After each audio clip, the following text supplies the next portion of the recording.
খুব শিগগিরই সোনাঝুরি একটা ফুলঝুরি ফোটাতে চলেছে পেটে ব্যথা। উফ, না আমার না, আরে বাবা আমার এখানে পেটে ব্যথা হলে আমি এরকম লাফাচ্ছি কি করে? বিষয় হচ্ছে সোনাঝুরির পেটে ব্যথা। এই ইস্যু দিয়ে আটকানোর চেষ্টা করছে রোদ্দুর আর মহুলকে। এখনো বুঝতে পারলে না? ফাগুন বউ সিরিয়ালের কথা বলছি, বুঝতে পেরেছ? তো যাই হোক, ফাগুন বউ সিরিয়ালে তো অনুরূপ ভাবছে যে কিভাবে আমি জিতবো, কারণ রোদ্দুর আর মহুল যদি গান গায় তাহলে তো ওরাই জিতবে। এতদিন ধরে তো অনেকে বোঝানোর চেষ্টা করলো যে টাকা দিয়ে ওরা জিতেছে হ্যান ত্যান, কিন্তু লাভ তো কিছু হচ্ছে না। আলটিমেট ওদের গান তো আটকাচ্ছে না, ওরা তো গান গাইছে। তো গান যখন ওরা গাইছে তখন ওদেরকে থামানো যায় কি করে? তখন সোনাঝুরি কাঁধে তুলে নেয় সেই দায়িত্ব, বলে যে সোনাঝুরির পরে একটু বিশ্বাস রাখতে। এবং কি বিশ্বাস? অত্যন্ত পাতি একটা বাচ্চামো বুদ্ধি, যেটা হচ্ছে পেটে ব্যথা। এই পেটে ব্যথা ইস্যুটা দেখে আমার মনে পড়ছে যে ছোটবেলায় যখন টিচার আসার সময় হতো তখন একেবারে হাত পা পেটের মধ্যে দিয়ে একেবারে উল্টে পড়ে বলতাম যে আমাদের খুব পেটে ব্যথা করছে, আজ আমি পড়তে পারবো না, আমার কেমন হচ্ছে, মাথা ঘুরছে, পেটে ব্যথা করছে।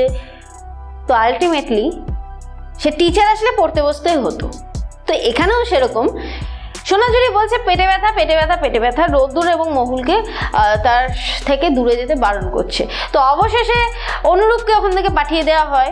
সোনাঝুরি নিজেই বলে যে তুমি চলে যাও, তুমি চলে যাও। তো অনুরূপ তো চলে যায়। অনুরূপ তো বুঝতে পারছে যে অনুরূপ যে মুরগিটাকে এতদিন ধরে তাড়া দিচ্ছিল, সেই মুরগিটা এইবার একটা বড় রকমের বিস্ফোরণ করতে চলেছে ওই বাড়িতে, আর যাতে করে রোদ্দুর আর মহুলের গান আটকে যাবে। আর সেই আনন্দেই অনুরূপ নাচ করতে করতে একেবারে চলে যায়। বিষয় হচ্ছে গেলটা কোথায়? হাওয়ায় উড়ে গেল? না না না না না, ওই প্রোগ্রামে।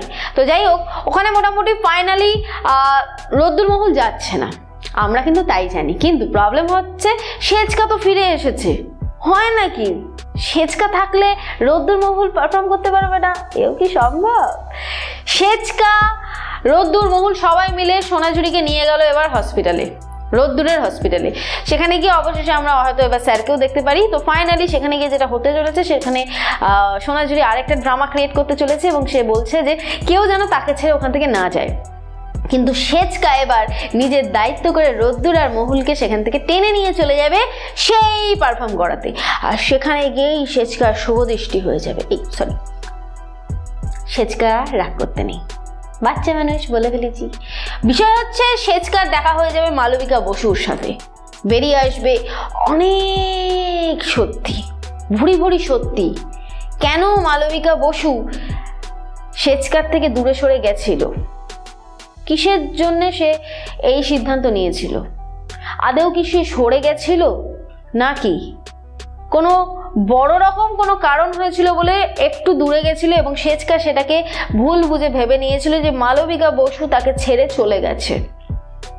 এই সবটাই আমরা জানতে পারবো। তারই সাথে দেখতে পারবো মঞ্চ কাঁপানো রোদ্দুর মহুলের পারফরমেন্স, এবং তারই সাথে যেটা দেখবো সেটা হচ্ছে ফাটা ফুচকা মুখ নিয়ে অনুরূপ ফিরে আসছে। তো বুঝতেই পারছো। আর সমস্ত অ্যাডভান্স খবরই তো বলে দিলাম, আর কি বলবো। এবার যেটা বলবো সেটা হচ্ছে যে অবশ্যই করে দেখতে হবে সিরিয়াল ফাগুন বউ স্টার জলসা এইচডিতে ঠিক রাত্রির 8:30টার সময়। যারা যারা মিস করছো, আমি আছি, আমার কাছে যা যা আপডেট থাকবে সব আপডেট তুলে ধরবো তোমাদের সামনে, কথা দিচ্ছি। আপাতত আমার এই ভিডিওটা যদি ভালো লেগে থাকে তাহলে অবশ্যই করে লাইক করো, যদি কিছু বলতে চাও তাহলে কমেন্ট করো, আর হ্যাঁ পারলে শেয়ার করে সবাইকে জানতে সাহায্য করো। ও একটা কথা বলতে ভুলেই গেছি, সেটা হচ্ছে এই যে অনুরূপের ফাটা ফুচকাওয়ালা মুখটা তোমরা কে কে দেখতে চাইছো সেটা কমেন্ট করে কিন্তু জানাতে হবে যে আমি দেখতে চাইছি, না হলে বুঝবো কি করে কতজন দেখতে চাইছো। আর যেটা করবে সেটা হচ্ছে ফাগুন বউ সিরিয়ালের সমস্ত আপডেট সবার ফার্স্টে পেতে অবশ্যই করে সাবস্ক্রাইব করো চিরকুট এন্ড ফ্রেন্ডলি চ্যানেলকে, তার পাশে থাকা বেল বাটন অবশ্যই করে ক্লিক করো আমার ভিডিও সবার ফার্স্টে পাওয়ার জন্য। আমি গিয়ে একটা সিরিয়ালের খবর নিয়ে আসি, ততক্ষণের জন্য টাটা।